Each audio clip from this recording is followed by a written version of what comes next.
Good morning everyone. Welcome to PW only IAS. दोस्तों, बात करें अगर हम 18 फरवरी 2025 के द हिंदू फ्रंट पेज की, तो आप यहाँ पे नोटिस कर पाओगे कि जो ज्ञानेश कुमार जी हैं, इनको नया चीफ इलेक्शन कमिश्नर नेम किया गया है। मैं थोड़ा सा आपको बैकग्राउंड में लेके चलता हूँ। दोस्तों, अगर आप करंट अफेयर्स रेगुलरली फॉलो कर रहे होंगे तो आई एम श्योर आप लोगों ने केस का नाम सुना होगा, that is Anup Barnwal versus union of India case. अब यहाँ पर क्या हुआ? यहाँ पर मुद्दा गया था सुप्रीम कोर्ट के अंदर कि आखिर हम हमारे जो सीईसी होते हैं या इलेक्शन कमिश्नर होते हैं उनको कैसे अपॉइंट किया जाए। तो यहाँ पर सुप्रीम कोर्ट ने बोला कि एक 3 मेंबर की बॉडी होगी, वो मिलकर डिसाइड करेगी, नामों के ऊपर चर्चा करेगी कौन होना चाहिए। इनमें 3 मेंबर कौन होंगे? एक तो होंगे प्रधानमंत्री जी, एक होंगे लीडर ऑफ ऑपोजिशन लोकसभा के, और एक होंगे चीफ जस्टिस ऑफ इंडिया। तो तीनों मेंबर्स मिलकर यहाँ पर नेम डिसाइड करेंगे कि अगला सीईसी या ईसी कौन होगा। और साथ में सुप्रीम कोर्ट का ये भी था कि जब तक पार्लियामेंट कोई कानून नहीं लाता ना, तब तक मैकेनिज्म इस तरह से वर्क करेगा। फिर कुछ टाइम के बाद क्या था? कानून ले आया गया, पार्लियामेंट ने कानून पास हुआ, सीईसी एक्ट, राइट। उसके अंदर बात करेगी कि 3 मेंबर जो बॉडी होगी ना, दरअसल में उसके अंदर एक तो होंगे प्रधानमंत्री जी, एक होंगे लीडर ऑफ ऑपोजिशन लोकसभा, पर एक जो तीसरा मेंबर होगा ना, वो यहाँ पर हमें चेंज होता हुआ देखने को मिल जाएगा। Who is the third member here? ये दरअसल में आपके एक मिनिस्टर होते हैं, who is appointed by the prime minister. ठीक है, चीफ आपका cabinet minister appointed by the prime minister. तो यहाँ पर ऑपोजिशन को काफी दिक्कत हुई। उन्होंने कहा कि यार पहले तो चलो ठीक था कि एक तरफ प्राइम मिनिस्टर जी हैं, एक तरफ लीडर ऑफ अपोजिशन लोकसभा है, एंड सीजीआई काफी न्यूट्रल एक पर्सन होंगे। पर यहाँ पर आप नोटिस करेंगे प्राइम मिनिस्टर और कैबिनेट मिनिस्टर तो एक साइड होंगे और लीडर ऑफ अपोजिशन लोकसभा के दूसरी साइड। तो ये 2:1 में हमेशा ही ऐसे ही फैसला आएगा। तो ये मुद्दा इनफैक्ट ना सुप्रीम कोर्ट के अंदर भी डाला हुआ है इस लॉ के बारे में। तो सुप्रीम कोर्ट भी आई थिंक कल फैसला देगा इसके रिगार्डिंग। पर क्योंकि राजीव कुमार जी जो सीईसी थे वो रिटायर हो रहे थे, तो उनकी जगह के ऊपर नए चीफ इलेक्शन कमिश्नर का यहाँ पे नाम डिस्कशन करना था। तो उसी पर्टिकुलर पर्पस के लिए इनकी मीटिंग होती है, जिसमें जो ज्ञानेश कुमार जी हैं, इनका यहाँ पे नाम फाइनली सामने आता है। दरअसल में ये ऑलरेडी इलेक्शन कमिश्नर के पद के ऊपर काम कर रहे हैं, अब ये चीफ इलेक्शन कमिश्नर बनेंगे। एंड जो हरियाणा के चीफ सेक्रेटरी हैं विवेक जोशी जी, उनको इलेक्शन कमिश्नर यहाँ पे बनाया गया है। तो अभी सुप्रीम कोर्ट में मुद्दा है, क्या ये लॉ सही है गलत है, वो सुप्रीम कोर्ट हमें कल मोस्ट प्रॉब्ली फैसला दे देगा इसके ऊपर। तो आने वाले दिनों के अंदर हम इसके ऊपर भी चर्चा कर लेंगे। पर ये जो पूरा पूरा बैकग्राउंड था, आई होप ये पूरा बैकग्राउंड आपको समझ आ गया होगा। दोस्तों, डेट है आज की 18 फरवरी 2025 एंड आप सभी का स्वागत है आज के प्रीलिम बूस्टर न्यूज डिस्कशन में। पहला जो टॉपिक दोस्तों हमें डिस्कस करना है, वो दरअसल में डिस्कस करना है डी डॉस साइबर अटैक के बारे में। थोड़ा सा अंडरस्टैंड करते हैं डी डॉस क्या होता है। डी डॉस का मतलब होता है आपका डिस्ट्रीब्यूटेड डिनायल ऑफ सर्विस। क्या आप डिनायल ऑफ सर्विस अंडरस्टैंड करते हो? कि जैसे कुछ सर्विस आपको चाहिए थी, उसको मना कर दिया गया। कई बार आप लोग कुछ वेबसाइट ओपन करते हो और वेबसाइट ओपन ही नहीं होती, ओपन ही नहीं होती। तो हो सकता है कई बार उसके ऊपर डीडॉस अटैक हुआ हो। क्या मतलब है इस चीज का? देखो, एक्चुअल में ना दो वर्ड्स होते हैं, एक होता है डिनायल ऑफ सर्विस, एक होता है डिस्ट्रीब्यूटेड डिनायल ऑफ सर्विस। अब यहाँ पर फर्क बस इतना सा है कि क्या एक कंप्यूटर से ये काम हो रहा है या बहुत सारे अलग अलग कंप्यूटर से। पर काम पता क्या होता है? यहाँ पर ये एक अटैकर बैठा हुआ है, ठीक है। ये क्या चाहता है? ये चाहता है एक वेबसाइट को अटैक करना या किसी एक सिस्टम को अटैक करना। इस तरह से वो सर्वर को क्या करने की कोशिश कर रहा है? ये जो सर्वर है ना, इसको ओवरलोड करने की कोशिश कर रहा है, बहुत ज्यादा ट्रैफिक भेज के। ट्रैफिक का मतलब यहाँ पे होता है कि मल्टीपल रिक्वेस्ट भेज के। तो क्या होगा? मान लो ये जो अटैकर है, इसने बॉट नेट्स का इस्तेमाल किया एंड उसके माध्यम से जो सर्वर था, इसके ऊपर खूब सारी रिक्वेस्ट भेजी, खूब सारा ट्रैफिक भेजा। अगर मान लो ये सर्वर की एक सर्टेन कैपेसिटी है, ठीक है, इस कैपेसिटी से भी ज्यादा उसके पास रिक्वेस्ट आएंगी, तो सर्विस के जो रिसोर्सेज हैं वो खत्म हो जाएंगे, एक तरह से एग्जॉस्ट हो जाएंगे। उससे क्या होगा? उससे वो जो वेबसाइट होगी वो चलनी बंद हो जाएगी। कई बार आप लोग देखते हो ना कि यार रिजल्ट आया है यूपीएससी का, या 10th का रिजल्ट आया है, या 12th का रिजल्ट आया है, कुछ भी इस तरह से, वेबसाइट कई बार चलती नहीं है। वो इसीलिए चलती है, क्यों नहीं चलती? क्योंकि सर्वर की जो कैपेसिटी होती है ना, उससे ज्यादा कहीं ना कहीं हमारे पास जो रिक्वेस्ट देखने को मिल जाती हैं। अब कई बार तो ये जेन्युइन होता है कि जेन्युइन लोग एक्चुअल में सर्च करना चाह रहे हैं, तब होता है। पर अगर जब ये अटैकर जानबूझ के किसी पर्टिकुलर सर्विस को एक्सेस ना करवाने दे, उसको हम बोलते हैं डिनायल ऑफ सर्विस। अगर तो दोस्तों ये एक ही सिस्टम से हो रहा है, तो यहाँ पर एक सिंगल सोर्स से हो रहा है, तो उसको हम डिनायल ऑफ सर्विस बोलेंगे। अगर मल्टीपल बहुत सारे अलग अलग सिस्टम से यहाँ पे करा जा रहा है, उसको हम डिस्ट्रीब्यूटेड डिनायल ऑफ सर्विस यहाँ पे डिस्कस करेंगे। तो आप नोटिस करना, इसकी डेफिनेशन पढ़ लो। A distributed denial of service attack overwhelm मतलब जरूरत से ज्यादा बहुत बड़े लेवल के ऊपर आप एक सर्वर को टारगेट कर रहे हो by flooding it with internet traffic from multiple systems. इसको बोलते हैं हम, मतलब मल्टीपल सिस्टम्स को बॉटनेट बोलते हैं। एंड इस अटैक को बोला जाता है DDoS attack. Denial of service attack में क्या होता है, वो एक सिंगल सोर्स से होता है। डीडॉस अटैक में मल्टीपल सोर्सेस का इस्तेमाल किया जाता है सर्विसेज को डिसरप्ट करने के लिए। अभी क्या हुआ है, जो कर्नाटका का आपका web based property registration portal था ना, कावेरी 2.0, उसके ऊपर ये डीडॉस अटैक यहाँ पे हुआ है। अब आपके दिमाग में है, सर पहले भी कभी ऐसे अटैक्स हुए हैं? हाँ जी, बहुत सारे। जैसे अभी रिसेंटली कुछ महीने पहले इलॉन मस्क का जो आपका इंटरव्यू था डोनाल्ड ट्रंप के साथ, जो कि ट्विटर एक्स के ऊपर था, तो वहां पर भी इस तरह के डीडोस अटैक हुए थे ताकि लोग इसको एक्सेस ना कर पाए। फिर गिटहब भी अटैक हुआ था चाइना बेस्ड बॉटनेट्स के द्वारा। तो इस तरह के अटैक्स यहाँ पे होते रहते हैं, बहुत सारे हमें देखने को मिलते हैं। तो इससे क्या होता है, कहीं ना कहीं पोर्टल इनएक्सेसिबल हो जाता है। उस पर्टिकुलर कंपनी को या उस पर्टिकुलर एंट्री को लॉस फेस करना पड़ता है कि लोगों को लगता है यार ये तो वेबसाइट ही नहीं चल रही इस चीज की, राइट। एंड हो सकता है कि डेटा ब्रीच वगैरह भी यहाँ पे करने की कोशिश करे किसी और माध्यम के द्वारा। बाकी इसके अलावा करना क्या चाहिए, करना दोस्तों यही चाहिए कि हमें ना अपनी ट्रैफिक फिल्टरिंग करनी चाहिए। ट्रैफिक फिल्टरिंग से क्या होता है, ये पता लग जाता है कौन जेन्युइन लोग हैं एंड कौन मिलीशियस यूजर है, कौन अटैकर्स हैं। इसके अलावा जो कैप्चा नहीं आपको कई बार देखने को मिलता, अब जो बॉट्स होते हैं वो कैप्चा तो फिल नहीं कर पाते, है ना, कि क्या सामने है। तो कहीं ना कहीं अगर जेन्युइन और फेक के बीच में आपको इस्तेमाल आपको देखना है, तो कैप्चा का भी इस्तेमाल किया जा सकता है। बाकी रेट लिमिटिंग को इन्फोर्स करते हैं काफी सारी कंपनीज, ताकि जो फ्रीक्वेंसी है ना रिक्वेस्ट की उसको कंट्रोल किया जाए। ऐसा नहीं ना होना चाहिए कि हर 1 मिली सेकेंड के बाद उनके पास रिक्वेस्ट आती जा रही है। तो वहां से वो आइडेंटिफाई कर सकते हैं कौन फेक यूजर है। तो अलग अलग सिक्योरिटी ऑडिट करते रहेंगे, तो डीडॉस के जैसे साइबर अटैक से यहाँ पे बच पाएंगे। ये कुछ पॉइंटर्स थे डीडॉस के बारे में जो हमें पता होने चाहिए। दोस्तों जैसा कि आप जानते होंगे कि प्रीलिम्स बहुत नज़दीक आ रहा है, एंड इसी चीज़ के लिए बेहतर प्रिपेयर करवाने के लिए हमारी टीम लाई है all India prelims mock test 2025। दोस्तों ये जो टेस्ट होगा ये 23 फरवरी को कंडक्ट किया जाएगा। एंड डेफिनेटली जो अलग अलग सेंटर सिटीज़ जहाँ पर आप ये टेस्ट दे सकते हो वो सारी आपके सामने यहाँ पर मैंशनड है। मैं आपसे यही एक्सपेक्ट करूंगा कि आप डेफिनेटली इसमें पार्टिसिपेट करें। आपको बाकियों के मुकाबले भी अपनी प्रिपरेशन कहाँ पर है उसको जज करने का एक मौका मिलेगा, एंड कैसे आप अपने आप को बेटर बना सकते हो वो सब चीज़ें भी आपको यहाँ पे पता लगेंगी। ठीक है, तो नीचे डिस्क्रिप्शन मैंने इसके रिगार्डिंग लिंक दे दिया है, वहां पर जाकर आप इसके रिगार्डिंग रजिस्टर कर सकते हैं। And don't miss the date, it is 23 February, and 5 से लेकर 18 फरवरी के बीच में आप इसमें रजिस्टर कर सकते हैं। अगले टॉपिक पे दोस्तों आते हैं एंड अंडरस्टैंड करते हैं DEI इनिशिएटिव्स के बारे में। 3 वर्ड्स हैं, डाइवर्सिटी, इक्विटी, इंक्लूजन। मैं पहले आपको ना तीनों का थोड़ा सा मतलब आपको एक्सप्लेन करता हूँ।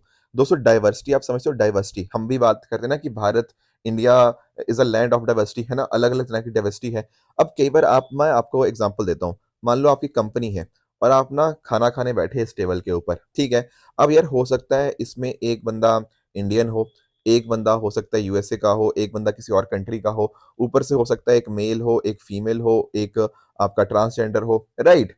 एक का मतलब जो स्किन कलर है मतलब थोड़ा अलग हो, किसी का स्किन कलर थोड़ा डिफरेंट हो। ये सब चीजें अगर है ना, तो उसको हम बोलते हैं डाइवर्सिटी है वहां पे। अलग अलग बैकग्राउंड्स के, अलग अलग पर्सपेक्टिव्स के वहां पे हमें लोग देखने को मिलते हैं, तो उसको हम बोलते हैं डाइवर्सिटी। एक वर्ड और यहाँ पे इस्तेमाल हुआ है, वो होता है इक्विटी। इक्विटी भी हम लोग समझते हैं कि सर सबको यहाँ पर प्रॉपर अपॉर्चुनिटीज मिलती हैं, प्रॉपर यहाँ पे फेयर और इम्पार्शियल ट्रीटमेंट यहाँ पे मिलता है। या फिर इसमें हम देखने की कोशिश करते हैं क्या कुछ इस तरह के कोई बैरियर्स तो नहीं है जो लोगों को रोक रहे हैं। क्या इस टेबल के ऊपर सबको फेयरनेस है या नहीं है, कुछ बैरियर तो नहीं रोक ले कुछ लोगों को यहाँ पर ये टेबल एक्सेस करने के लिए। फिर एक वर्ड होता है इंक्लूजन। इंक्लूजन मतलब यार यहाँ इस टेबल पे बैठे तो बहुत सारे लोग हैं, पर क्या वो इस टेबल का हिस्सा अपने आप को फील कर रहे हैं या नहीं कर रहे। कि ऐसा तो नहीं लग रहा कि बाकी लोग जो टेबल पे बैठे हुए हैं उन्होंने अपना एक ग्रुप बना लिया है और इस बंदे की कोई बात सुन ही नहीं रहा। क्या वो बिलोंग करते हैं उस जगह को, क्या वो रिस्पेक्ट की जाती है उनकी वहां पे या नहीं करी जाती। ये सब चीजें होती हैं। तो दरअसल में ना जो बड़ी बड़ी कंपनीज होती हैं उनकी हमेशा ये कोशिश रहती है कि उनके वहां पर डाइवर्सिटी, इक्विटी और इंक्लूजन रहे। क्योंकि अगर ये होता है तो इट क्लियरली शोज कि कंपनी हर पर्टिकुलर चीज की रिस्पेक्ट करती है। पर आप जानते हो सर पिछले कुछ समय से तो डोनाल्ड ट्रंप आ रखे हैं, एंड डोनाल्ड ट्रंप ने तो बहुत सारी चीजें बोल दी। उसमें उन्होंने बोला कि यार ये मेल और फीमेल ही हमारे पास दो जेंडर्स हैं, ये ट्रांसजेंडर LGBTQ ये सब कुछ नहीं होता, है ना। ऐसी बहुत सारी चीजें उन्होंने बोली हैं। तो दरअसल में ना जो बड़ी बड़ी कंपनीज हैं, कौन सी बड़ी बड़ी कंपनी, जैसे आपका मेटा हो गया, आपका गूगल हो गया, नासा हो गया, इन्होंने भी कहीं ना कहीं अपने diversity, equity and inclusion initiative के अंदर बदलाव कर दिए हैं। कैसे बदलाव कर दिए हैं, देखो आप एक्चुअली नोटिस करो। जैसे पहले ना इनके यहाँ पे हर एक तरह की चीज़ें होती थी। जैसे मैं आपको एग्ज़ाम्पल देता हूँ, जैसे फॉर एग्ज़ाम्पल लेट अस से जैसे गूगल के अंदर क्या होता है, गूगल के अंदर आपको अलग-अलग तरह की डाइट्स देखने को मिल जाती हैं, खाना अलग-अलग तरह का होता है। वो हर एक तरह के लोगों को यहाँ पे केयर करते हैं। प्रॉपर रिप्रेजेंटेशन होता है, डाइवर्स इंडिविजुअल्स को हायर किया जाता है। अगर मान लो कोई दूसरे देश का बंदा है, उसकी ट्रेनिंग को फंड वगैरह भी किया जाता है। उनको प्रॉपर अपॉर्च्युनिटीज़ दी जाती हैं, visa sponsorship for foreign job applicants, refugees को बेनिफिट दिए जाते हैं। प्रॉपर उनकी प्राइवेसी को मेंटेन किया जाता है कि उसकी रिलीजियस बिलीफ्स क्या है, सेक्सुअल ओरिएंटेशन, मैरिटल स्टेटस, कोई ऐसे उनसे सवाल नहीं पूछ सकता, है ना? डाइवर्सिटी को बहुत ज़्यादा सेलिब्रेट करते हैं। जो जैसे ऐसे इंपॉर्टेंट डेज़ होते हैं ना, एलजीबीटीक्यू डे, एलजीबीटीक्यू मंथ, इस तरह की जो अलग-अलग इंपॉर्टेंट डेट्स होती हैं, उनको वो सेलिब्रेट करते हैं। प्रॉपर केयर टेकर्स वगैरह, वर्क लाइफ बैलेंस देखा जाता है। तो डाइवर्सिटी, इक्विटी, इंक्लूजन यहाँ पे था। पर डोनाल्ड ट्रंप जब आए, उन्होंने कहीं न कहीं इसके अगेंस्ट यहाँ पे बात करी है काफ़ी बार। तो बड़ी-बड़ी कंपनीज़ ने भी ना अपने प्रोग्राम्स के अंदर बदलाव कर दिए हैं। कैसे बदलाव कर दिए हैं? देखो, किसी को बताया नहीं गया, पर चुपके-चुपके ये चीज़ें होगी, पर लोगों को पता तो लग ही जाता है। जैसे गूगल ना पहले सेलिब्रेट करता था pride month, black history month, ये सब सेलिब्रेट किया करता था। अब गूगल ने अपने कैलेंडर से वो सब चीज़ें हटा दी हैं। इसके अलावा पहले इनके डाइवर्सिटी हायरिंग गोल्स थे, उनको मीट करना इन्होंने बंद कर दिया है। बाकी मेटा की बात करें, वहाँ पर भी आप नोटिस कर पाओगे कि उन्होंने भी अपने जो डीएआई प्रोग्राम्स थे, वो खत्म कर दिए हैं इस तरह के। Plus at the same time पहले इनका था कि वुमेन को, एथनिक माइनॉरिटीज़ को हम रिप्रेजेंटेशन देंगे, वो भी इन्होंने खत्म कर दिया है। नासा ने भी इस तरह की टर्म्स अपने वेबसाइट से हटा दी हैं। तो क्लियरली हमें यहाँ पे देखने को मिल रहा है कि डोनाल्ड ट्रंप का इम्पैक्ट यहाँ पे इन बड़ी-बड़ी कंपनीज़ के ऊपर हुआ है, जिसके माध्यम से डाइवर्सिटी, इक्विटी और इंक्लूजन जैसे इनिशिएटिव्स जो ये कंपनी रन किया करती थी, अब वो कहीं न कहीं खत्म हो रहे हैं या वो कम किए जा रहे हैं। अब बाकी इसको मेज़र करना हो आपको कि डीईआई है किसी कंपनी के अंदर, नहीं है, तो लेट अस से वहाँ पर कुछ क्वेश्चंस के माध्यम से किया जा सकता है। जैसे क्या जो एम्प्लॉइज़ हैं, वो सपोर्टेड या एक्सेप्टेड फ़ील करते हैं, जो भी उनकी आपकी सेक्सुअल ओरिएंटेशन है, जहाँ से भी बिलॉन्ग करते हैं, क्या वो उनके पास प्रॉपर रिसोर्सेज़ हैं, क्या ग्रोथ के लिए प्रॉपर अपॉर्च्युनिटीज़ है या नहीं है? बाकी किस तरह की बातचीत होती है, एम्प्लॉयी का एक्सपीरियंस कैसा है? डाइवर्सिटी का डेटा देख सकते हो कि किस तरह से जेंडर में क्या-क्या वेरिएशंस हैं, कितने मेल है, कितने फीमेल है, कितने बाकी हैं, रेस हो गया, एथनिसिटी हो गया, ऐज हो गया, सेक्सुअल ओरिएंटेशन, इसके बेसिस के ऊपर आप डाइवर्सिटी और बाकी चीज़ों का डेटा आप यहाँ पे नोट कर पाओगे। तो ये कुछ टर्म्स थी डीईआई इनिशिएटिव्स जो आपको यहाँ पे पता होने चाहिए। अगला दोस्तों हमारा सामने जो मुद्दा है that is national award for e governance 2025। देखो, सही बताऊं तो प्रीलिम्स के लिए एक दो फैक्ट यहाँ पे इंपॉर्टेंट है। बाकी जो मेजर चीजें हैं आपको मेंस में हेल्प कर सकती हैं। क्यों सर? क्योंकि भाई ई गवर्नेंस आपके मेंस का डायरेक्ट टॉपिक मेंशन्ड है। मैं आपको एक्सप्लेन करता हूँ। दरअसल में ना आपका जो डिपार्टमेंट है, कौन सा department? Department of administrative reforms and public grievances. दरअसल में ये जो आपकी एंटिटी है ना, ये अनाउंस करती है national award for e governance. ठीक है, तो इस साल भी ये अनाउंस करेगी।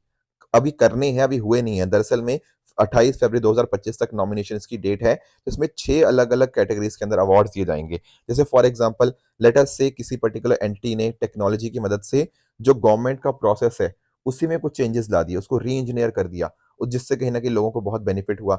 एक अवार्ड ये मिलता है। उसके अलावा आर्टिफिशियल इंटेलिजेंस का इस्तेमाल करना या नई टेक्नोलॉजीज़ का इस्तेमाल करना, सिटीज़न सेंट्रिक सर्विस के लिए दूसरा अवार्ड उसमें है। तीसरा, साइबर सिक्योरिटी के अंदर इनोवेशन लेकर आना, वो वहाँ पे अवार्ड मिलता है। आपकी लेट अस से कोई अर्बन लोकल बॉडी हो गया, किसी डिस्ट्रिक्ट, किसी ग्राम पंचायत ने अच्छा काम किया है, तो ग्रास रूट लेवल इनिशिएटिव के लिए अवार्ड दिया जाता है। इसके अलावा अगर हम बात करें आपके अलग-अलग जो भी नेशनल अवार्ड प्रोजेक्ट्स हैं, उनके बड़े लेवल पे स्केलिंग अप करने के लिए अवार्ड है। लास्टली डेटा एनालिटिक्स का इस्तेमाल करना भी एक अवार्ड है। तो टोटल इस तरह से 6 अवार्ड्स यहाँ पे दिए जाते हैं। तो 28 फरवरी तक इसकी नॉमिनेशन की डेट रहती है। अब होता क्या है ना, जो department of administrative reform and public grievance है, ये इस तरह से ऑलरेडी आपके अलग-अलग इनिशिएटिव्स के माध्यम से आपके अवार्ड्स अनाउंस करता आ रहा है। जैसे अगर मैं बात करूँ ना पिछले साल की, पिछले साल भी आप नोटिस कर पाओगे जो ओएनडीसी था। आप लोग जानते हो ओएनडीसी तो बहुत ज़्यादा इंपॉर्टेंट बन चुका है ई-कॉमर्स सेक्टर के लिए। तो ये अपने आप में इसको गोल्ड अवार्ड मिला था, क्योंकि डेफिनिटली इसमें सिटीजन सेंट्रिक सर्विसेज यहाँ पे इसके माध्यम से करी जा रही हैं। जो मोनोपोली या डुओपोली थी उसको कम करने की यहाँ पे कोशिश है। उसके अलावा देखो, नागालैंड में आपको एक वोखा साथी देखने को मिलेगा, smart AI based assistant for timely help and interface. यहाँ वोखा डिस्ट्रिक्ट के अंदर क्या हुआ, यहाँ पर एडमिनिस्ट्रेशन ने इसका इस्तेमाल किया एंड उससे सिटीजन एंगेजमेंट बहुत ज़्यादा बढ़ के निकल के आई। इसके साथ ही राजस्थान का सिलिकोसिस मिटिगेशन इनिशिएटिव। सिलिकोसिस आप लोग अंडरस्टैंड करते होंगे, ये हमारी एक लंग की डिजीज़ है। हमारे जो फेफड़े होते हैं ना, उसकी आपको एक डिजीज़ देखने को मिल जाएगी जब हम बहुत ज़्यादा सिलिका डस्ट को कहीं न कहीं इन्हेल करते हैं, उससे कहीं न कहीं लोगों के अंदर ये चीज़ होती है। तो उसको मिटिगेट करने के लिए सिलिकोसिस मिटिगेशन इनिशिएटिव यहाँ पे राजस्थान गवर्नमेंट ने यहाँ पे स्टार्ट किया था, जहाँ पर उन्होंने एआई का इस्तेमाल किया सिलिकोसिस को आइडेंटिफाई करने के लिए, उसके अलावा उसके साथ साथ डीबीटी का सिस्टम भी यहाँ पे उन्होंने इंप्लीमेंट किया। तो आप नोटिस कर पा रहे हो ये ई गवर्नेंस के बहुत अच्छे अच्छे इनिशिएटिव्स हमें यहाँ पे देखने को मिले थे पिछले साल के अंदर। अब इस साल भी सेम चीज होगी, तो उस साल भी आप नोटिस कर पाओगे कि जो भी विनर्स होंगे उनको ट्रॉफी, सर्टिफिकेट, 10 लाख का इंसेंटिव गोल्ड अवार्डीज के लिए, 5 लाख का सिल्वर अवार्डीज के लिए यहाँ पे दिया जाएगा कि उन्होंने इतना बढ़िया काम किया है। तो ये जो सारे एग्जाम्पल्स है ना, इनको आप अपने मेंस के आंसर में इस्तेमाल करते हो, क्योंकि हर साल ना गवर्नेंस और ई गवर्नेंस और बाकी चीज़ों के ऊपर लगभग 2 सवाल आते हैं। तो वहाँ पर इन अच्छे एग्जांपल्स का आप इस्तेमाल करके डेफिनिटली कुछ एक्स्ट्रा ब्राउनिंग पॉइंट्स यहाँ पे कमा सकते हो। बाकी प्रीलिम्स के पर्सपेक्टिव से department of administrative reform and public grievances को इंप्लीमेंट करता है। ये कुछ फैक्चुअल वाली चीज़ें हैं, वो आपको प्रीलिम्स के पर्सपेक्टिव से पता होनी चाहिए। आगे बढ़ते हैं दोस्तों अगले टॉपिक की तरफ, that is AI fit cameras in Similipal tiger reserve send poaching plummeting. थोड़ा सा अंडरस्टैंड करते हैं। क्या आप लोगों ने सिमलीपाल टाइगर रिजर्व के बारे में जानते हो? दरअसल में दोस्तों अगर हम ओडिशा में आते हैं ना, तो ओडिशा में आपको देखने को मिलेगा सिमलीपाल टाइगर रिजर्व। दरअसल में अगर हम पूरे एरिया की बात करें ना, तो आपको देखना पड़ेगा कि एक ना बड़ा सा टाइगर एलिफेंट रिजर्व है, मयूरभांज एलिफेंट रिजर्व। एंड इसके अंतर्गत आपका Similipal tiger reserve, Hadagarh wildlife sanctuary, Kuldiha wildlife sanctuary, ये सारा एक आपको एक एलिफेंट रिजर्व का पार्ट आपको इकट्ठा देखने को मिल जाता है। अब जो मैं सिमलीपाल टाइगर रिजर्व की बात कर रहा था, ये मयूरभंज डिस्ट्रिक्ट के अंदर है। एंड ये 1956 के अंदर टाइगर रिजर्व बना था। एंड 1973 में प्रोजेक्ट टाइगर का हिस्सा बना। एंड 1994 के अंदर ये बायोस्फीयर रिजर्व भी आपको देखने को मिल जाएगा। इनफैक्ट आपको जो इंपॉर्टेंट बात ध्यान में रखनी है कि जो UNESCO world network of biosphere reserve है, उसका भी ये हिस्सा आपको देखने को मिल जाएगा। Very very important point Similipal tiger reserve के बारे में। अब एक्चुअल में क्या हो रहा था ना, सिमलीपाल टाइगर रिजर्व के अंदर बहुत सारे पोचिंग के इंसिडेंट्स देखने को मिल रहे थे, कि जैसे बहुत सारे जो पोचर्स होते हैं वो कहीं ना कहीं आर्म्स लेके यहाँ पे गन्स वगैरह लेके आते थे एंड पोचिंग करने की यहाँ पे कोशिश करते थे, जिससे वाइल्ड लाइफ को काफी नुकसान हो रहा था। तो सिमलीपाल टाइगर रिजर्व ने क्या किया, एआई का इस्तेमाल किया, एआई इनेबल्ड कैमरास का। दरअसल में इसका नाम है ट्रेल गार्ड एआई। ठीक है। इसके माध्यम से क्या हुआ, एआई एनेबल्ड कैमरास यहाँ पे लगाए गए, 100 से 150 आपने लगाए सिमलीपाल टाइगर रिजर्व के अंदर। एंड उसके माध्यम से लोगों की इमेजेस, वाइल्ड लाइफ हो गया, उनकी इमेजेस कहीं ना कहीं कैप्चर करते रहे। एंड इससे कहीं ना कहीं हम पोचर्स को आइडेंटिफाई करते रहे। एंड इसके बेसिस के ऊपर आप नोटिस कर पाओगे कि पिछले 10 महीने के अंदर 96 पोचर्स को अरेस्ट किया गया है। एंड 86 कंट्री मेड्स गन्स भी यहाँ पे सीज करी गई हैं, उनको यहाँ पे सीज कर लिया गया है। एंड उसके बेसिस के ऊपर आप नोटिस कर पाओगे पोचिंग के इंसिडेंट्स काफी कम हो गए हैं। लगभग 90% से यहाँ पे पोचिंग कम हो गई है, जिससे फॉरेस्ट स्टाफ और वाइल्ड लाइफ को भी डेफिनेटली बेटर सेफ्टी मिली है। एंड इनफैक्ट क्योंकि एआई बेस्ड कैमरास थे, तो उन्होंने मदद करी लोगों को आइडेंटिफाई करने के अंदर भी। एंड उसके बेसिस के ऊपर फिर लोगों के घरों पर रेड करी गई जो यहाँ पे इनके अंदर इन्वॉल्व थे। तो अब अथॉरिटीज को रियल टाइम के ऊपर अलर्ट मिल जाते हैं कि हाँ यार वाइल्ड लाइफ को कुछ खतरा है, कोई पोचर आया है, कोई आम लेके, तो कहीं ना कहीं उनको यहाँ पे टैकल करना, मैनेज करना काफी आसान हमारे लिए बन जाता है। आगे आते हैं दोस्तों अगले टॉपिक की तरफ एंड थोड़ा सा अंडरस्टैंड करते हैं वेव्स के बारे में। दोस्तों प्रधानमंत्री मोदी जी की मन की बात होती है ना, तो उन्होंने पिछले मन की बात के अंदर वेव्स के बारे में भी बात करी थी। दरअसल में आप लोगों ने कभी जो आपका समिट होता है, डावोस समिट, आप लोगों ने सुना होगा, वर्ल्ड इकोनॉमिक फोरम का, बड़ा ही फेमस समिट होता है। हमने इसको भी प्रीलिम बूस्टर के अंदर डिस्कस किया था। तो दरअसल में जो वर्ल्ड इकोनॉमिक फोरम का ये समिट होता है, ये इकोनॉमी के लिए, मतलब इकोनॉमिक पर्सपेक्टिव से डेफिनेटली बहुत बड़ा आपको एक समिट देखने को मिल जाएगा। तो प्रधानमंत्री जी ने एक बात बोली थी कि जैसे Davos summit world economic forum का इकोनॉमी के लिए बहुत बहुत ज्यादा इंपॉर्टेंट होता है ना, उसी तरह से जो वेव्स है, वेव्स का समिट है, ये कहीं ना कहीं एंटरटेनमेंट सेक्टर के लिए भी सेम चीज है। मतलब अगर इकोनॉमी के लिए डावोस समिट है, तो एंटरटेनमेंट सेक्टर के लिए आपका वेव समिट आपको देखने को मिल जाएगा। तो पहली बार ऐसा होने जा रहा है कि इंडिया वेव समिट को यहाँ पे ऑर्गेनाइज कराएगा भारत के अंदर। तो ये आई थिंक मई में होना होगा, ये जो वेव समिट होगा पहली बार। यहाँ पर आप नोटिस कर पाओगे कि यहाँ पर दुनिया भर के अलग अलग सीईओज हो गए एंटरटेनमेंट इंडस्ट्री के, कुछ एंटरटेनमेंट बड़े बड़े आइकन्स, कुछ क्रिएटिव माइंड्स, ये सारे लोग पार्टिसिपेट करेंगे। हमारा ना फोकस एक डिजिटल इकोनॉमी के ऊपर भी है। तो डिजिटल इकोनॉमी के अंदर भी अगर हम बात करें ना, तो डेफिनेटली उसके लिए ये सब चीज़ें डेफिनेटली पारी बहुत ज़्यादा इंपॉर्टेंट बन जाती हैं। इनफैक्ट ना मोदी जी ने बहुत सारे लोगों से बात भी करी है इस समिट को पॉपुलर बनाने के लिए। जैसे फॉर एग्जांपल अमिताभ बच्चन जी हो गए, शाहरुख खान हो गए, चिरंजीवी होंगे, रजनीकांत, आमिर खान, बहुत सारे ऐसे लोगों से प्रधानमंत्री मोदी जी ने बात करी है वेव समिट को इस तरह से पॉपुलराइज करने के लिए। अब वेव समिट तो चलो हमें थोड़ा समझ आ गया कि कैसे ये एक प्रेस्टिजियस इवेंट होता है, जहाँ पर animation, visual effect, gaming, comics and extended reality, entertainment industry की यहाँ पे हम बात करते हैं। अब यहाँ पर क्या हो रहा है ना, अभी वेव्स और साथ ही साथ interactive entertainment and innovation council, ये हमारी ministry of information and broadcasting के साथ मिलकर एक यहाँ पर क्या कर रहे हैं, इनके द्वारा लॉन्च किया गया है ट्रैक ट्रायम्फ सीजन 3। होता क्या है ना, यहाँ पे गेमिंग की बात होती है, क्योंकि भारत का देखो गेमिंग सेक्टर भी काफी बूम कर रहा है। तो गेमिंग सेक्टर को और कैसे आगे लेके जा सकते हैं, तो अलग अलग हमारे जो भी अलग अलग made in India tech industry है, उसको हम प्रमोट करना चाहते हैं इसके माध्यम से। तो आप नोटिस कर पाओगे animation, visual effect, gaming, comics, ये सब इसका पार्ट आपको देखने को मिल जाएगा। तो जो भी आपके डेवलपर्स हैं, स्टूडियोज हैं, स्टार्टअप्स हैं, वो डेफिनेटली इसके अंदर पार्टिसिपेट कर सकते हैं। तो और भी डेफिनेटली एडवांटेजेस हैं, ठीक है ना। उनका कुछ प्रोटोटाइप होना चाहिए, तो स्टार्टअप्स वगैरह यहाँ पे पार्टिसिपेट करेंगे। तो इस पर्टिकुलर जो बिजनेस है गेमिंग का, उसमें हम पेमेंट्स की बात करेंगे, सिक्योरिटी की, लाइव ऑप्स की, मोनेटाइजेशन की, ये सब अलग अलग बेनिफिट्स हमको यहाँ पे देखने को मिल जाएंगे। टेक ट्रायम्फ जो सीजन 3 यहाँ पे करा जा रहा है, तो ये भारत का ही जो क्रिएट इन इंडिया चैलेंज है, उसी का आपको हिस्सा आपको देखने को मिल जाएगा। और हम ये चाहते हैं कि इंडिया का जो गेमिंग टैलेंट है, वो पूरी दुनिया में हम यहाँ पे दिखा पाएं।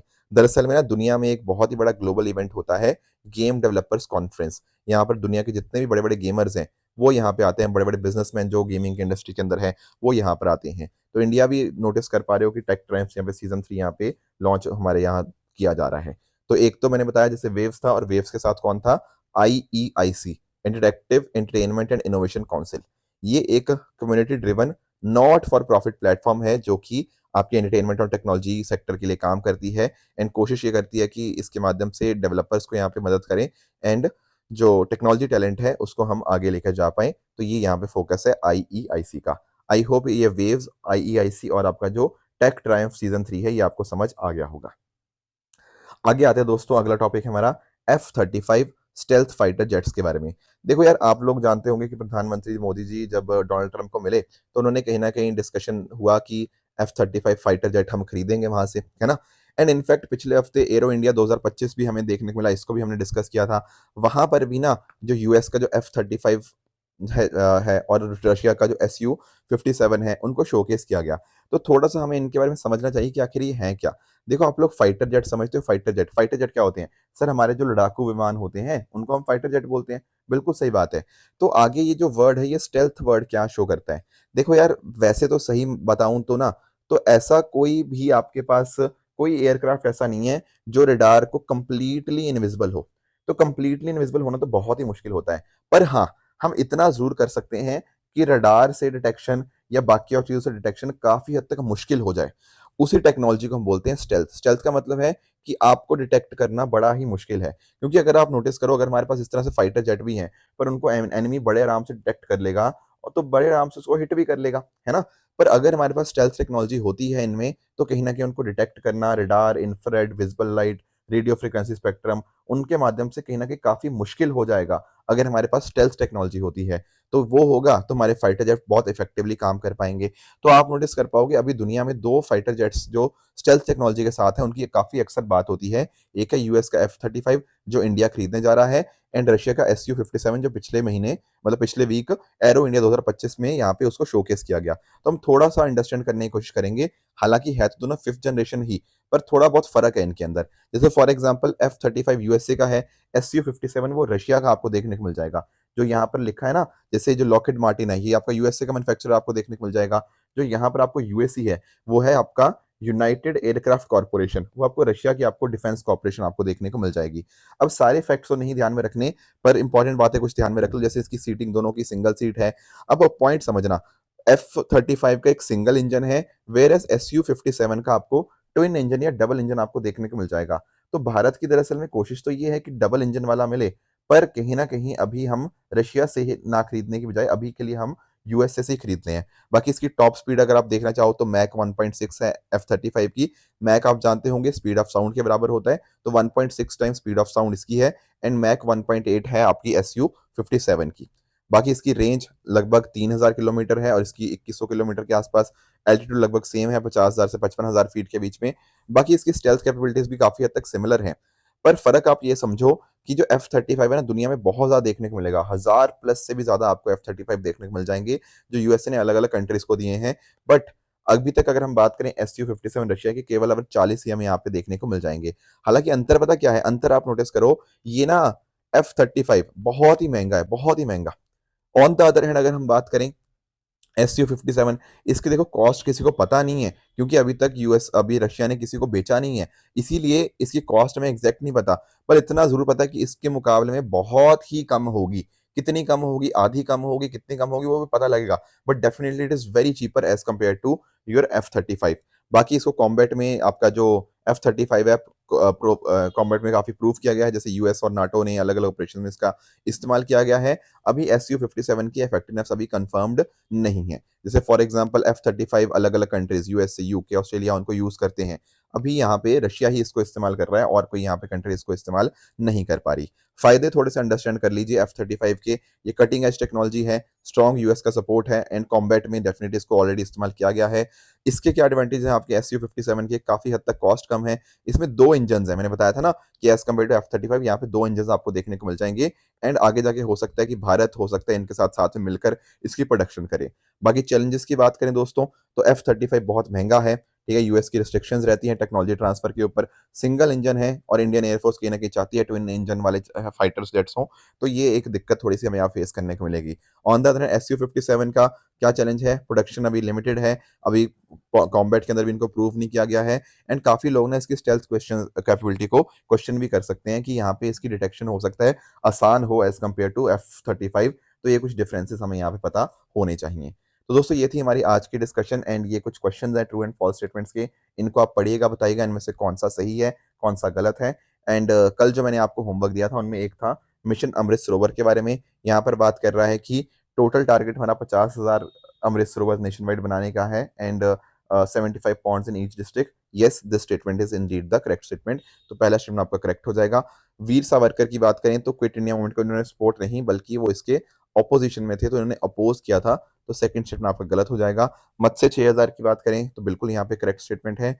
लास्टली अगर मैं बात करूँ ना यहाँ पे यूएई गोल्डन वीजा की, तो दरअसल में यूएई गोल्डन वीजा आपके एंटरप्रेन्योर्स को, इन्वेस्टर्स को दिया जाता है, ना कि एनवायरमेंट सस्टेनेबिलिटी के रिगार्डिंग, वो एक अलग चीज थी। तो ये स्टेटमेंट आपका यहाँ पे इनकरेक्ट बन जाएगा। दोस्तों ये थी हमारी आज की डिस्कशन। इस तरह से आप सब लोग अपने एंड पे हार्ड वर्क करते रहिए। Thank you so much for joining. All the very best.